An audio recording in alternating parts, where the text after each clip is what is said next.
Hello everyone, it's Attacker72 here, and for today, so it has been an entire week since the latest Nintendo Direct went by, and one of the final announcements they've shown off in this presentation, it really doesn't feel real and just feels so fake, but at the same time, you can't help but feel happy for this announcement. That's how I feel when Star was added into Smash Ultimate back in 2021, and that goes the same with this presentation featuring the one and only awaited game that fans have been wanting to see a remake for, Paper Mario: The Thousand-Year Door. This series as a whole has gone through a lot of ups and downs throughout this past decade, and honestly, I don't blame them for I don't honestly blame the fans for wanting to see the series come back to its roots. One of the main things is that not only is this just a Paper Mario game, this is not only a Paper Mario game, this is the Thousand-Year Door remake we are talking about. And given with this title coming out for Nintendo Switch by next year, I feel like that this could be a good chance and a good opportunity for the series to go back to its roots, which is why I feel like Paper Mario: The Thousand-Year Door is going to play an important role when it comes out next year. So in this video, I'm going to be going through at least a few reasons on why the Thousand-Year Door remake is a huge importance to the franchise and why it could change the series and intelligent systems development on the franchise for good, because throughout the past decade it has been going through a lot of struggling, and I really want to say it because I really don't mind the series as a whole, but I can definitely see there was a lot of flaws through it. So first of all is that what makes the past modern Paper Mario games so average, or what makes them not great as the first few Paper Mario games? Well, it lacks a few things: charm, identity, and character. Now, what exactly I mean by this is that ever since, believe it or not, Super Paper Mario came out, the Paper Mario series has always been going through a lot of changes from each of the gameplay mechanics and from their creativity and writing. Super Paper Mario is sort of the start of that, and even though it pretty much changes the series entirely, I personally think it's a good game because while it does remove the whole RPG part of the Paper Mario franchise, I feel like it has a lot of great stuff in it, going from the unique character designs, the colorful cast of characters, a pretty interesting and unique world, interesting gameplay mechanics, some hilarious moments, and some fun bosses. Though, even though I like this game, growing up, I personally think that this game has a lot of flaws. Then, during the 2010s, which I feel is what made the Paper Mario series struggle as a whole, with the start of Paper Mario Sticker Star for the Nintendo 3DS. This game is what stained the series because it lacked a lot of things of what made the original so special,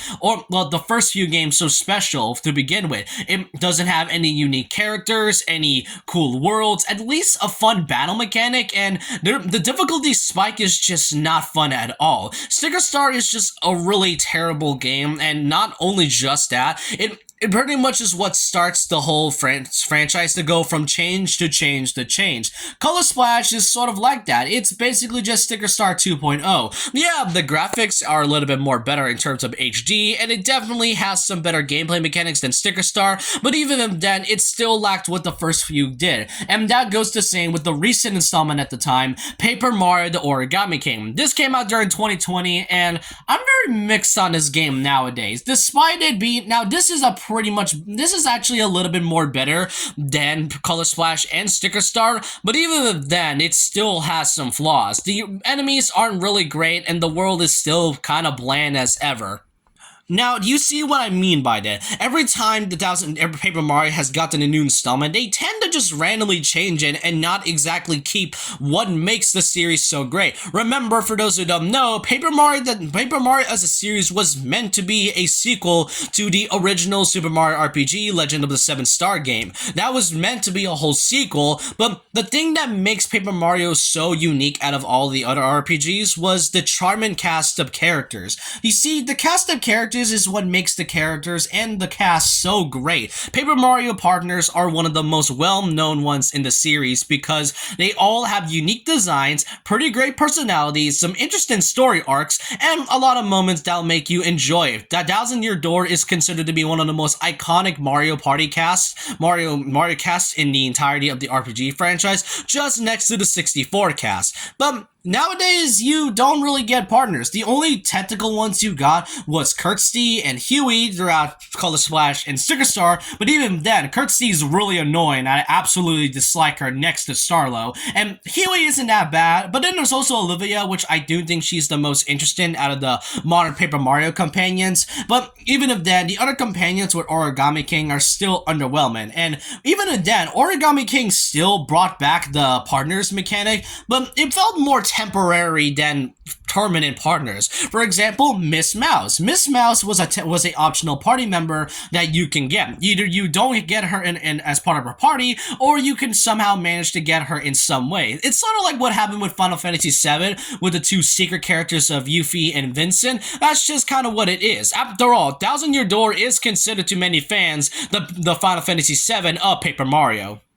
And it's not just the partners that are just a problem, there's also the other characters. Not only were other generic enemies like Goombas and Koopas got unique designs, but also the other good companions like the Toads. The Toads is by far the most obvious characters in terms of making everything unique. Because even though I dislike Toads with a passion, I've expressed that I do not like Toad as a character, along with Toadette and a few others, but I will admit that the Thousand Year Door and Paper Mario 64 has some really great character designs and a splash of personality to make sure they don't feel as annoying. Nowadays, I can't help but tell on which Toad has that personality, because they all just feel the same. They're generic, they don't have much personality other than just that they're useless, and honestly, them seeing everywhere is just really one of the reasons of why I dislike the Toads to begin with. And not even just the Toads, the other unique characters don't really have that shine. You got characters like Koopas who have unique designs and are more just resonance rather than enemies. You got the enemies there, which makes them pretty great on its own, and we can't forget Lord Crump, and his gang. That's definitely one of the funniest parts about the Paper Mario cast, and this is kind of why I feel like Super Paper Mario is one of the few examples of, even though it sort of changes the series in general, it still has some really unique characters like Count Bleck and Ochunks. I mean, I've seen people made fan art of original partners for non-existent games that are pretty much their ideas, or existing games like the Origami King. Take this fan art I find right here. This right here makes the characters more unique and vibrant. Bobby, while I do like him in Origami King, I felt like the only thing that they changed was the speck on top of its head, but if they decide to add a little bit of more unique designs, then I feel like that would make Bobby more of a great character. That goes to same with characters like Captain Toad, who's basically just Toad with a jacket and a different expression. If they change this to a blooper, then that would definitely make it a pretty ironic and a nice little detail on the character. And I'm going to leave the artwork on the description below, by the way. So yeah, and from what I've heard recently, during like 2020, after Origami King came out, it's pretty much because from what I've heard, they don't exactly want to make the characters differentiate or you make them unique because something else. I can't remember what it was, but for those who might want to tell me, then I would gladly appreciate it. Then we get to the biggest part about this. Why exactly are fans thinking that this is a remake when this is just a remaster? That's not exactly the case, because there is a difference between both a remaster and a remake. Pokemon Brilliant Diamond and Shining Pearl is an example of a remaster. Even though Game Freak and the Pokemon Company claims this to be a remake, it isn't really, because all it did was update the graphics and didn't really add anything else. They don't even add any Platinum content as well, which is really disappointing for those who are a huge fan of the Platinum game. But Final Fantasy VII Remake is a different entirety, because not only did it remake the entirety of Final Fantasy VII, but it also keeps the original story intact while also changing a few things to keep the game more refreshing. Paper Mario the Thousand Year Door is a really different one because it is indeed a remake. I don't know why people are saying that it's a remaster and when it's actually a remake. Don't believe me? Well, let's take a look at this one. From the first thing, if you look at the left, this right here is from the GameCube, and right here it's the right. You can tell the textures have been updated to give that the engine of Color Splash, because even though I feel like there's a lot of flaws with Color Splash, there's a lot of things noticeable about its graphical differences, such as the fact that it is indeed HD. And there's a lot of small details you can see from the background as well. I think one of them I saw was a picture of the Mario 64 cast as well, which I really find it to be a nice detail, showing that this kind of takes place after Paper Mario 64. Then we look at Mario's house. There's another graphical difference as well, where you can see Mario's house model change into a different part, and the trees are actually trees rather made out of paper rather than just them looking weirdly pixelated. Then we get to this part, which I do think is the most interesting part about it. You can really tell that it has a bit of arts and crafts in it. Paper Mario may just be a game that is made out of paper, but you can also see a few cardboard stuff around the entire world. This right here is a huge example of this. Then we get to the most notable one, which I think is really a good example of why this is a remake, with it being a visual update with Hooktail. Hooktail in the original definitely felt a little bit, a little bit soulless without any expression. But when you look at the remake, you can tell that the character has more because of the way Hooktail looks, from the shading to the model and everything else about it. This right there is what I consider to be a good remake. And not just that, the gameplay has also changed as well with the Thousand Year Door remake. If you remember the title mechanic for both Goombella and Goombario, they are able to tell which enemies have types of stats and what kind of enemies they are with just their ability. However, from what I've seen, there is a plus button that can allow you to tattle properly without even needing to use Goombario or Goombella, which I personally think is a really good idea, and that's just what I think what remakes should be. It changes a lot of things while still attaining the original. One thing for sure is that the gameplay has changed over time, because Color Splash, Sticker Star, even Origami King, they all don't feel like RPGs. Color Splash and Sticker Star are sort of like RPGs, but you don't exactly get to choose which enemies you're supposed to attack and are just going to attack them automatically with the specific mechanics of stickers and painting. Even if then, it still doesn't feel like an RPG. You need to gain experience when doing battles, and that's why I feel like the original was lacking.